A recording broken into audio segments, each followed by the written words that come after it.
Welcome to Dealer Driven, where the rubber meets the road to success. Welcome to Dealer Driven. I'm Michael Hayes. And I'm Camron Wilson. Today we're talking about something that sits at the heart of dealership profitability and customer satisfaction, the service lane.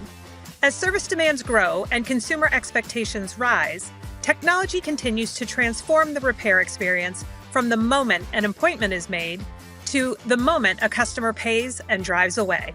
Joining us today is someone who understands that transformation better than anyone. Kim Saylor, Senior Director of Fixed Operations Marketing at CDK Global, a company providing data and technology solutions across the automotive industry. Kim works closely with dealers to help them use digital tools to streamline operations, boost communication, and drive revenue. Kim's going to walk us through how technology is improving every step of the service process and how dealers can take advantage of it right now. Let's get started.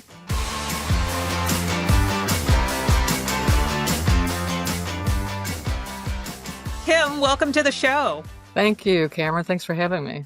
Absolutely. So, Kim, let's walk through the flow of the customer repair experience and talk about how someone can improve each area. First, scheduling is the first touch point for almost every customer. In what ways can AI-driven scheduling make the customer experience smoother compared to traditional methods like service, hold please? You kind of hit the nail on the head right there. So, in my opinion, AI, when it comes to scheduling, is probably the biggest place it can make an impact, immediate for a dealership. So when AI scheduling is done right, it really can take away a lot of the friction that's part of scheduling today. So at CDK, we do a service shopper study every year. And this year, the study shows that over 60% of customers are still calling the dealership to schedule their service appointment. And then on top of that, the average hold time is over 9 minutes.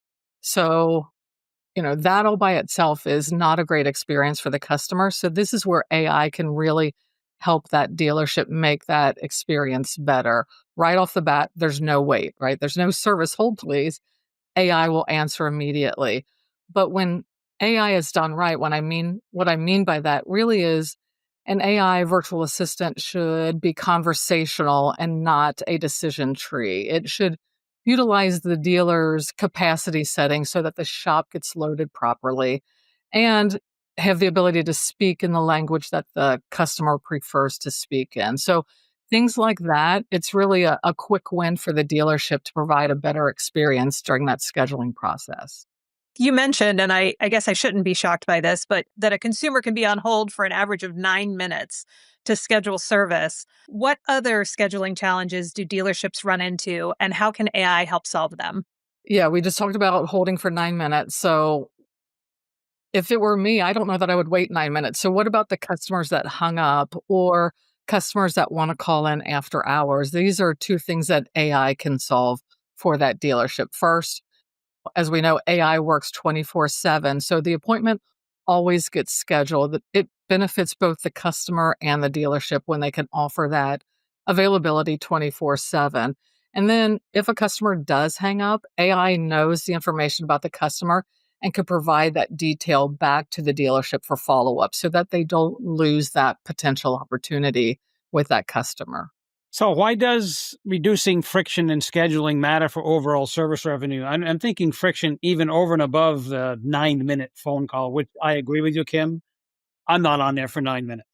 Well, service appointments equals service leads. And a lot of dealers don't look at it that way. They're very focused on sales leads, but they don't look at the customers calling into the service department as a service lead. And I would love it if they did. So if a customer does hang up, Michael, like you would, you're likely to call someplace else, either another dealer or an independent provider or a chain shop. So really, anything that the dealer can do to reduce that friction helps improve the overall service and customer experience.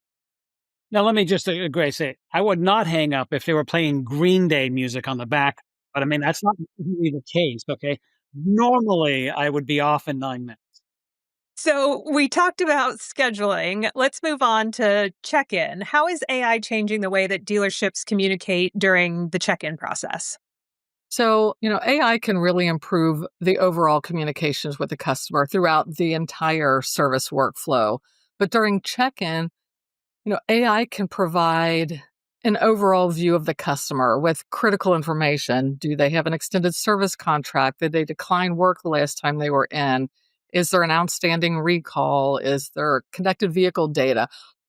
AI can provide that to the advisor and help them basically provide a better experience and improve the personalization of that customer and that vehicle that's getting checked in at that time.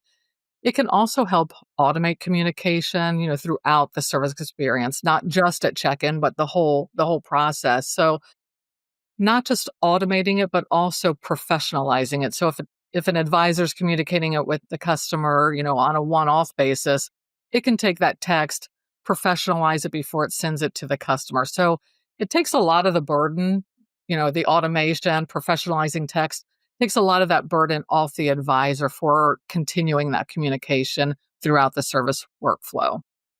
So, along that line, then, Kim, how would all of that tie into a customer portal and further increasing the full transparency and obviously greater customer satisfaction, which we hope is the number one reason that they'd be doing this? Right, right.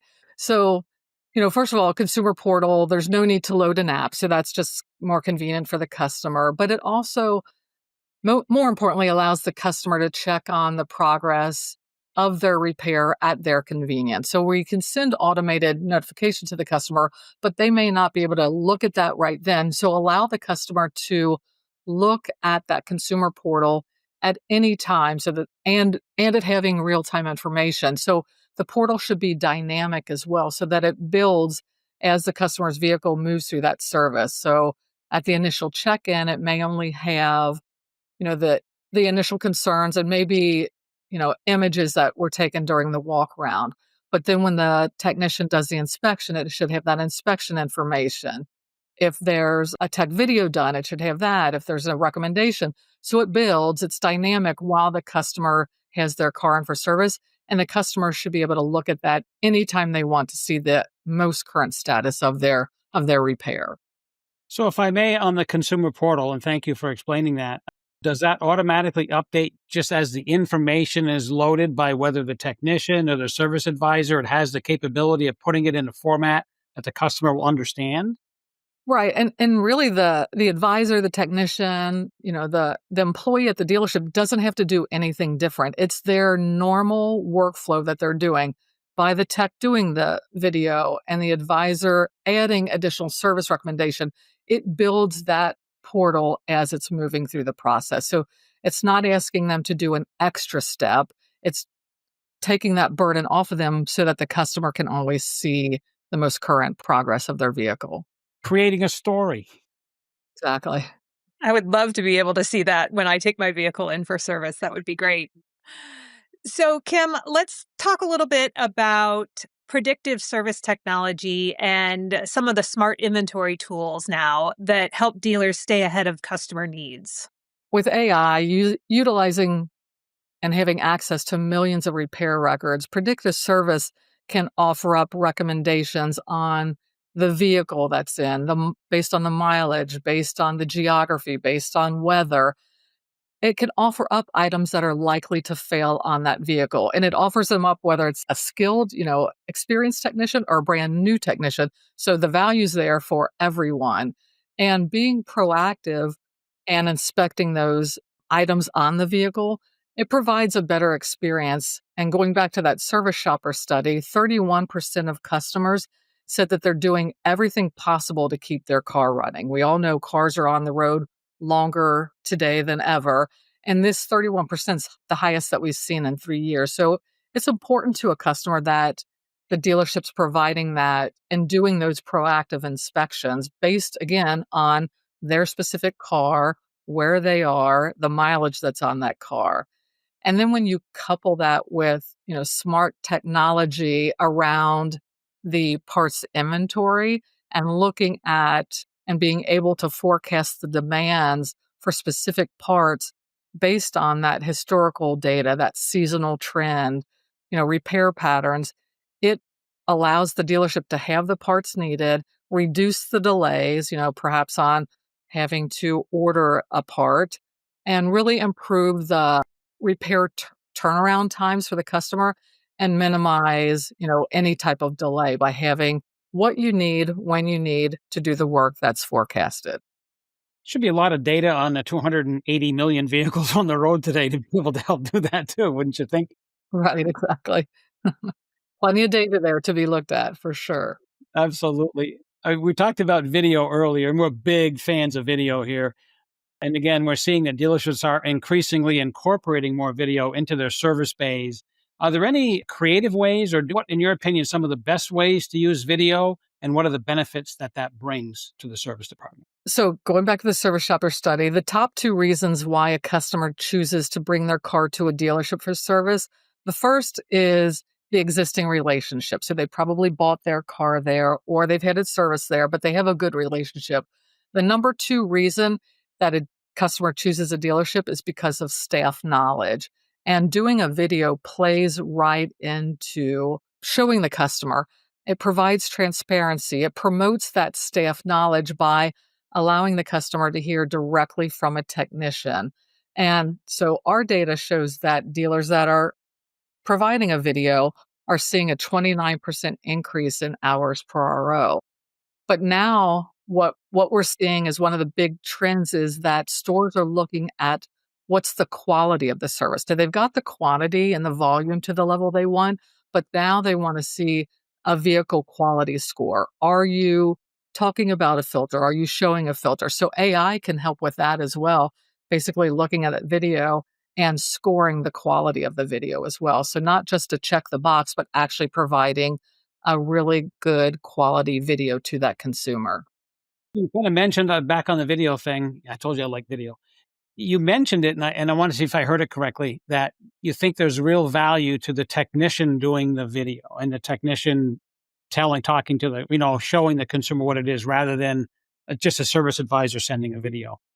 Absolutely. And some dealerships are choosing to go right from the tech with the video straight to the customer. There's other dealers that want the advisor to review it first and then send it. Whichever way, the value of the tech actually doing the video is like, this is something a dealer told me several years ago. It's when you go to the doctor, you want to hear what's wrong with you from the doctor, not from the person who checked you in, because that's the person who has the knowledge, the experience about, in this case, your vehicle. So really, the bigger value comes from hearing it directly from the technician.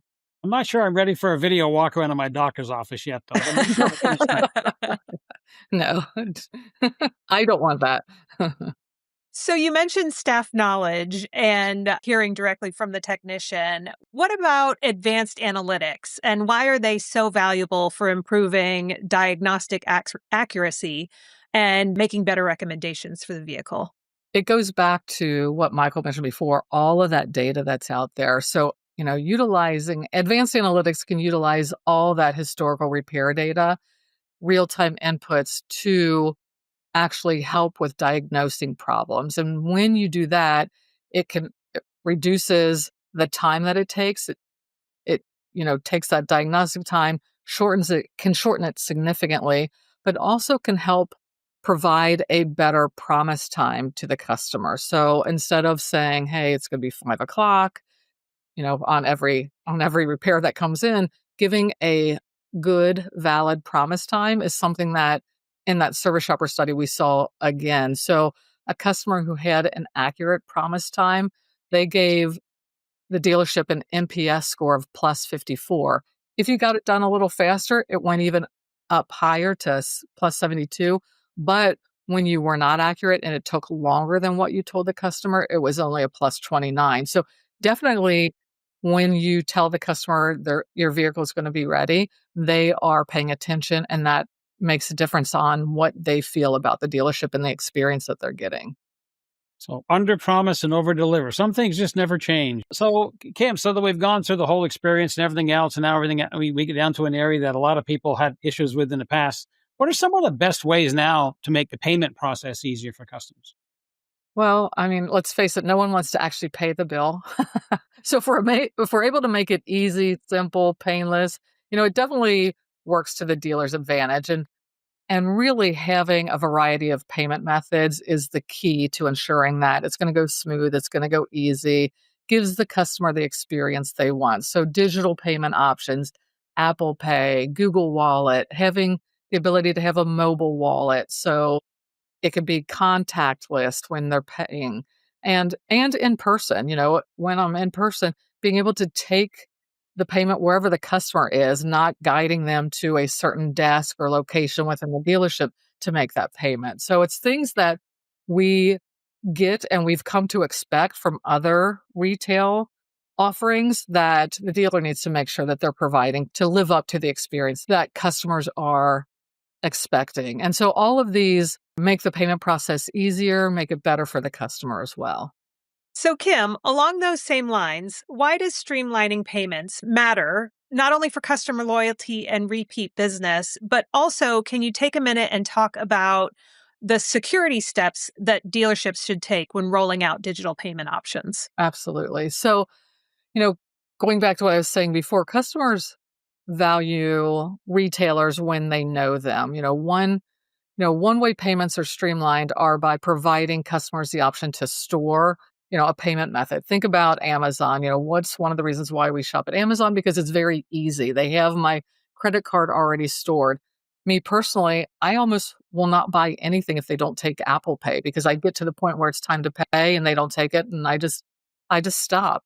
And so dealers can help reduce that burden on the customer. When the customer is a repeat customer, they should not have to enter their card information again every time. It also helps build trust so that the easier that it is to pay, the more likely the customer is going to do repeat business with that dealership.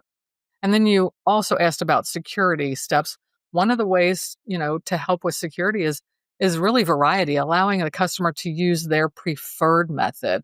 Make sure that they have options such as Apple Pay, such as Google Wallet.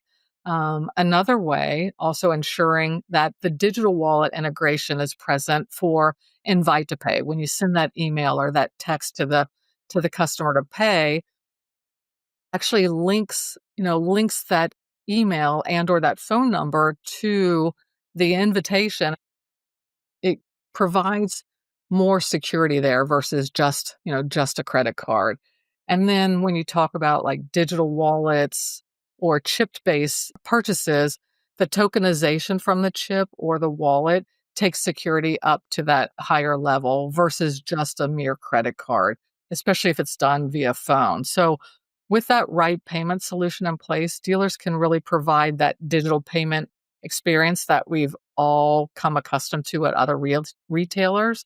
And it can resonate really well with customers and allow the dealers to meet the customers' expectations and improve that customer satisfaction by providing all of those options. From a customer point of view, Kim, on the payment side, it also seems like all the things that you've talked about leading up to the payment, meaning all the keeping in touch with the customer, letting them be informed all along the way, including how much it's going to be, helps smooth out the payment process because it's not a surprise. Hey, it's $1,000. Okay, you were part of that decision every step of the way. So I think that all ties in together. Absolutely. I mean, dealership pricing and giving that transparent pricing to the customer is critical. So you're right. When they get to this point, it should just be as easy as saying, okay, do I want to use, Apple Pay, Google Wallet, or however they want to pay, but the price should not be a surprise at all. So finally, Kim, if a dealer could implement just one small technology improvement today that would make a meaningful difference, what do you think it should be? And I still have to go back to your favorite, Michael, and that's videos. If you're not doing videos, that's one that makes an immediate difference to a dealership's bottom line. The example that I shared was we're seeing 29% increase in hours per RO, which that's huge. So to me, it's almost a no-brainer.